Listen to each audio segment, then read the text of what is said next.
do you like that?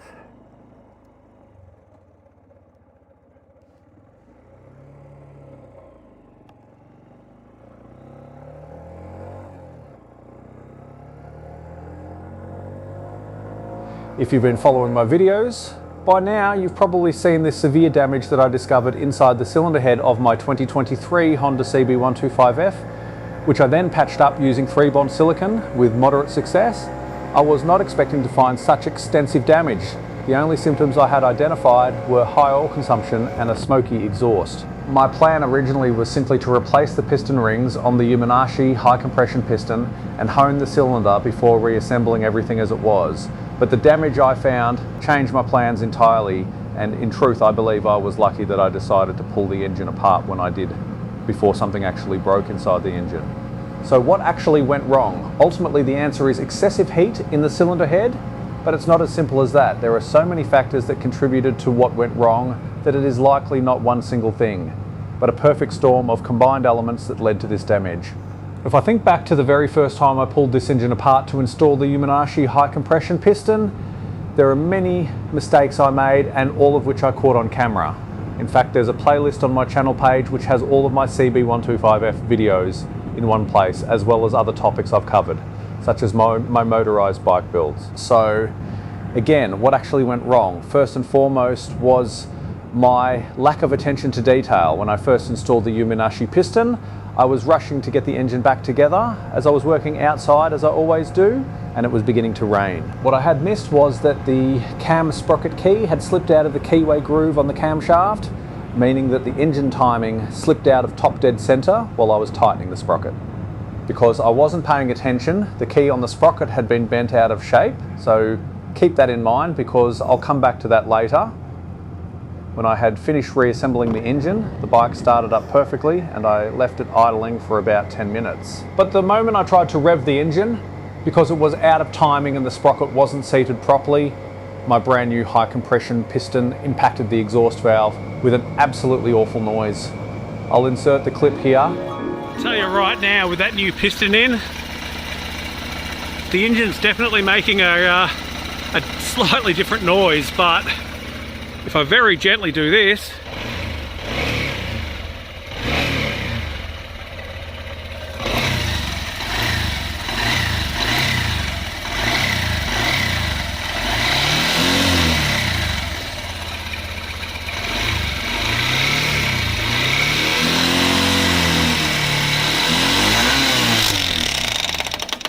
I just blew up my motor. Damn it, what did I do wrong? What did I do wrong? And the engine rattled to a stop as I realised I had just blown it up. So I pulled the top end of the engine apart once again to inspect the damage. At the time, the piston appeared none too worse for wear, because although it had a clear impact mark from the exhaust valve, it still seemed to be in a usable condition, so I decided to leave it in place. I ordered a replacement exhaust valve from Honda and installed it on the cylinder head. I noticed at this time that the threads on the camshaft for the sprocket bolt were heavily damaged, but the bolt still seemed to thread in properly despite being a little harder to turn. I had also managed to tear the base gasket when I took the cylinder off to inspect the piston, and I hadn't thought to order another one along with the new valve. So rather than wait for another order from Honda, I decided to cut my own out of gasket paper, which I saw as a good learning experience. I now believe that my hand-cut gasket contributed to problems this engine suffered, as it was 0.2 millimeters thicker than the OEM gasket, and although I tried my best to cut it out as cleanly as I could, I believe it's possible I may have accidentally blocked an oil passage, which may have led to a buildup of oil in the top end of the engine. Now this time around, when I was reassembling the engine for the second time, I was paying extra close attention to the cam sprocket and the engine timing, so I did not repeat my previous mistake. Yet, despite my rapt attention, it seemed the universe was not done in teaching me lessons. As I was tightening the cam sprocket into place, right on the last few turns of the bolt before I thought I was done, I broke the cam sprocket.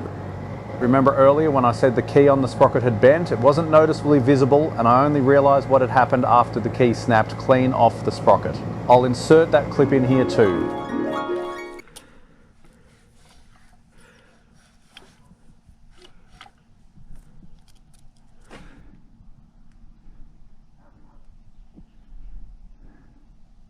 I need a new cam sprocket. So it was back to Honda to order a new cam sprocket now too, and still at this time it never occurred to me to just order a new base gasket. And besides, I was curious to see how my hand-carved gasket would do. It was another few weeks until the part came in and I was able to finish putting the engine back together again. At no point during the process of installing the Yamanashi high compression piston did I even check the ring gaps, let alone hone the cylinder in the first place, as I should have done. My thinking on this was fairly simple. Everyone says you should always do it, but what is the worst that could happen if you don't? Can you get away with doing the job as simply as possible? Now, here's where I think I went wrong, creating another possible problem with the oil getting past the piston rings. When I first installed the piston, I made sure to correctly align the piston rings in their correct orientation, but when I subsequently pulled the cylinder off and reassembled the engine a second time, I did not double check the rings, and I now believe I misaligned the rings while I was trying to reinstall the cylinder. When I most recently removed the Yamanashi piston from the engine to inspect it for damage, one of the first things I noticed was that a few of the ring gaps had shifted directly under the oil passages in the piston, which is a surefire way to get oil blow-by to the compression chamber.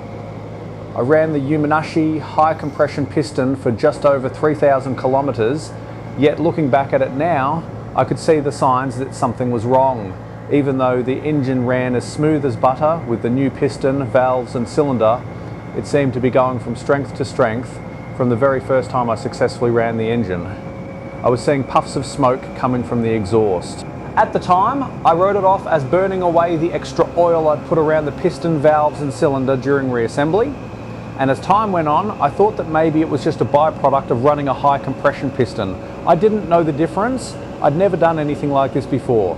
Even bone stock, brand spanking new, this engine had a habit of consuming oil, especially with the way that I ride it. So at first I didn't really notice the extra consumption, as I was already in the habit of checking and topping up the engine oil as needed. I remember the exact moment I realized something serious might be going wrong. I had just returned from exploring the dirt roads winding through the mountains when I noticed that the exhaust was now blowing a significant amount of smoke. Now, logic would have suggested that I should have pulled the motor apart then and there to figure out what went wrong, but only 1 week later I found myself in ICU after being diagnosed with DVT and blood clots on my lungs. I was out of action for 3 months before I was ready to get back on the bike, and then a further 6 months before I actually set my sights to repairing it. The performance of the engine never seemed to suffer, and it was running strong and powerfully right up to the very last ride I did while I was testing the electronic jet kit. I didn't pull the engine apart because something had actually gone wrong. I pulled it apart mainly out of curiosity and with the intention of fixing what I suspected the problem was. It was when I had to hammer the wrist pin out of the Yamanashi high compression piston to remove it that I realized that things may have been worse than I expected. As far as I can guess, when the piston impacted and bent the exhaust valve, it was jammed down and warped on the wrist pin, which should have slid easily out to remove the piston.